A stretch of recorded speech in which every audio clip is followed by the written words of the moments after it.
नमस्कार, मैं हूं सौम्य राठी और आप लाइव सिटीज का खास सेगमेंट ज्ञान अड्डा देख रहे हैं। ज्ञान अड्डा में हम ऐसे मुद्दे उठाते हैं जो समय के साथ मान्यता से अंधविश्वास बन चुके हैं। ऐसी मान्यताएं जिनके पीछे कभी सॉलिड तर्क दिए जाते थे, लेकिन अब उन्हें हम अंधविश्वास की तरफ फॉलो करते रहते हैं। इसी सिलसिले में आज हमने मुद्दा उठाया है कि सूर्यास्त के बाद घर में झाड़ू लगाना शुभ होता है या अशुभ।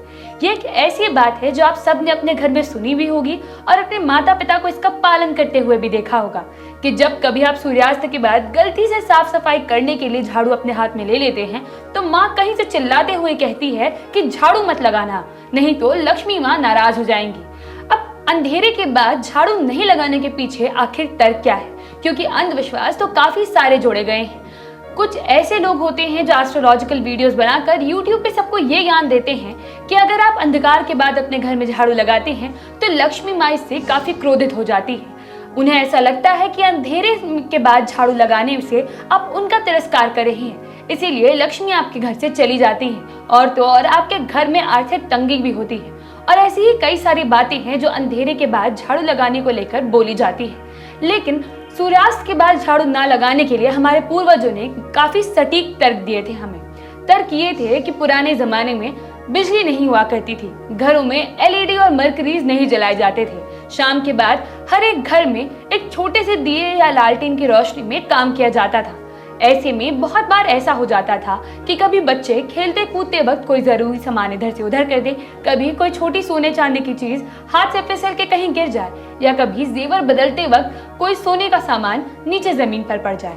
अगर ऐसे में आप घर के बाहर झाड़ू लगा देते और कचरे को घर से बाहर फेंक देते तो ये पूरी तरीके से मुमकिन था कि आप कोई ना कोई कीमती सामान उस कचरे के साथ बाहर फेंक देंगे, क्योंकि उस वक्त रात के अंधेरे में उतनी पर्याप्त रोशनी हमारे पास होती ही नहीं थी उन दियों की वजह से कि हम कचरे को एक बार ठीक तरीके से जांच सकें, हम ये देख सकें कि उस कचरे में कोई जरूरी सामान तो नहीं चला गया है। इसीलिए बड़े बुजुर्ग ये समझाते थे कि सूर्यास्त के बाद झाड़ू नहीं लगाना चाहिए, क्योंकि ऐसा करने से आप किसी जरूरी चीज को खो सकते हैं। और इसीलिए कहा जाता था कि आपको बड़ा आर्थिक नुकसान किया जा सकता है, आपके साथ कोई आर्थिक दुर्घटना हो सकती है, इसे ही बड़ा नुकसान भी कहा जाता था। लेकिन समय के साथ लोग इन तर्क को भूल गए और LED और मरकरी बल्ब आने के बावजूद इस अंधविश्वास को मानते चले गए।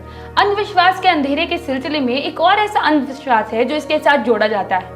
अंधकार के बाद नाखून नहीं काटना चाहिए।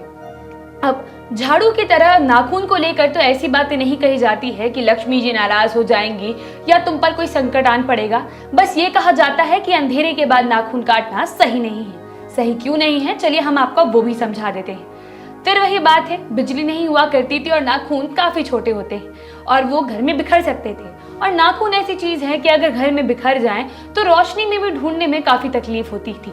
तो वैसे में अगर दिए की रोशनी में आप उन्हें ढूंढने की कोशिश करें तो वो ना के बराबर होते थे। ऐसे में अगर घर का कोई छोटा बच्चा उन्हें गलती से खा ले या फिर घर का कोई बड़ा बुजुर्ग जिसे देखने में थोड़ी तकलीफ होती है वो ना चाहते हुए भी नाखून पर पैर रख दे और अगर गलती से किसी खाने में चला जाए और कोई नाखून को निगल ले तो ऐसे में नाखून के पेट में होने की वजह से एक शख्स को बीमारियों का सामना करना पड़ सकता था। इसीलिए यह समझाया जाता था कि अंधकार होने के बाद नाखूनों को नहीं काटना चाहिए।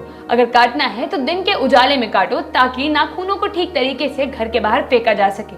तो समझा आपने कि कैसे सटीक से सटीक तर्क वाली बातों को लोग अब अंधविश्वास का नाम दे रहे हैं। क्यों? क्योंकि वो बातें जिस नियम की वजह से आई थी लोग उन नियमों को भूल चुके हैं, लोग उन मतलबों को भूल चुके हैं, बस हर चीज को धर्म से जोड़कर देखने लगे हैं।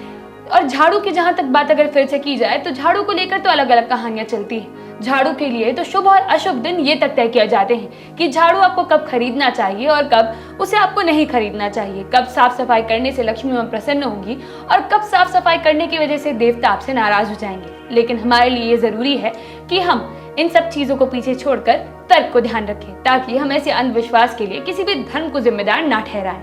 इसी के साथ आप देखते रहिए लाइव सिटीज। अगर आप इस वीडियो को YouTube पर देख रहे हैं तो चैनल को सब्सक्राइब करें। अगर आप इसे Facebook पर देख रहे हैं तो पेज को लाइक और शेयर जरूर करें। आप लाइव सिटीज को ट्विटर पर भी फॉलो कर सकते हैं। धन्यवाद।